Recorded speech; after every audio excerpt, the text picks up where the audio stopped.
Zimmerman, muchas gracias por haber visitado hoy el Real Instituto Elcano para hablar de un tema tan interesante como sugerente en su título, como es la tormenta de arena en Oriente Medio. Para empezar, me gustaría pedirle si es posible que nos explicase brevemente a qué se refiere con esta tormenta de arena.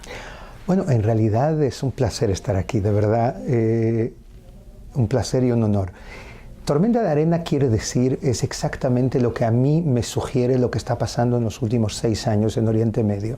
Es algo que tú ves muy poco, ves unos metros delante de tus ojos porque hay una tormenta de arena y tenemos que esperar que la arena se deposite para empezar a entender lo que está ocurriendo en los últimos años. Ese fenómeno que empezó con las revoluciones árabes, lo que fue llamado la primavera árabe, muy equivocadamente, y a partir de ahí el fenómeno que surge de los países, de 5 países de hecho de Oriente Medio que de alguna manera se han desintegrado, especialmente Siria, Irak, Yemen y Libia, y luego, aparte de todo esto, el que surja un grupo como el Estado Islámico, ISIS, un grupo que, bueno, está cambiando la historia de alguna forma y se ha movilizado una coalición internacional de 67 países, lo que algunos definen una especie de tercera guerra mundial.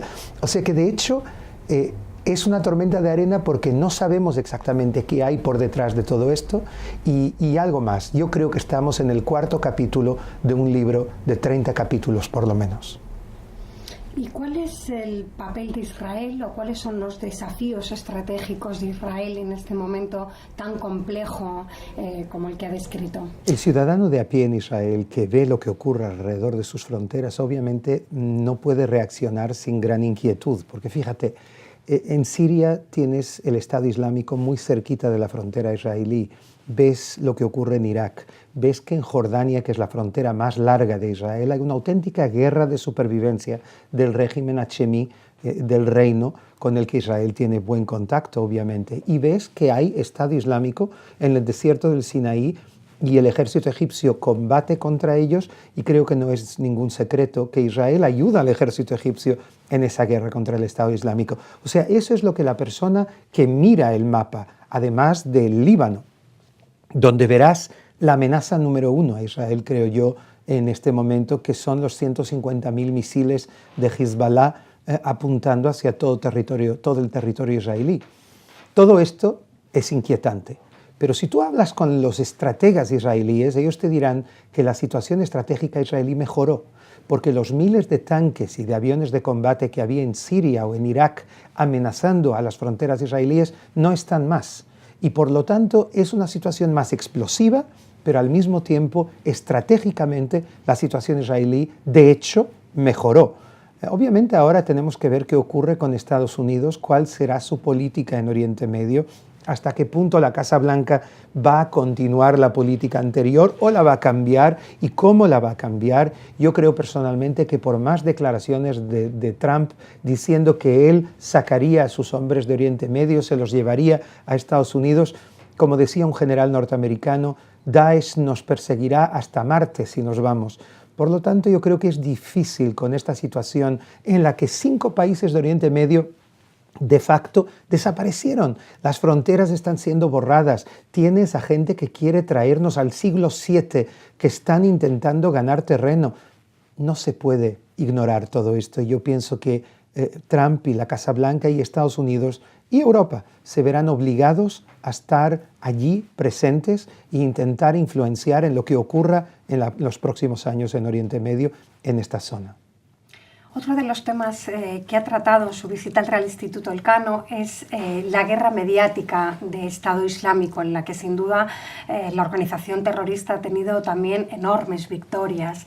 ¿Nos podría comentar un poco cuál es su opinión, su idea sobre esta guerra mediática y cómo contrarrestarla también? En el siglo XXI empezamos a entender que la fuerza de un teléfono móvil, un smartphone, es tremenda, que realmente hoy por hoy es un arma letal como un avión de combate F-15 o como un tanque de un tipo de otro.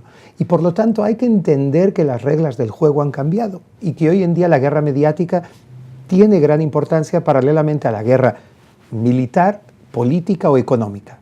Por lo tanto, yo creo que lo que ocurrió aquí es que algunos grupos islamistas y sobre todo el Estado Islámico entendieron esto a veces antes que los propios occidentales y empezaron a organizarse en ese sentido. Y lo que ocurre es que me contaban presos del Estado Islámico con los que me encontré en el frente de Mahmur, en el norte de Irak, habían sido presos por los kurdos, peshmerga. Ellos me contaban que quien dirige los combates, quien dirige las operaciones cuando degollan a alguien, son directores de cine, son gente que pertenece a la unidad Al-Jihad, que es la unidad de propaganda del Estado Islámico, que está muy bien organizada. Puede que ellos no tengan las mejores armas, pero sí tienen las mejores cámaras y las mejores redes de Internet, y trabajan en las redes sociales mejor que nadie. Ellos van a Twitter, y ellos van a Facebook, y ellos van a Instagram, y están presentes 24 horas al día, dando su narrativa, explicando su forma de ver la realidad y de alguna manera reclutando nuevos miembros, posibles miembros para su organización. Y de esta manera ganaron apoyo de muchos jóvenes musulmanes, europeos y de todo Oriente Medio.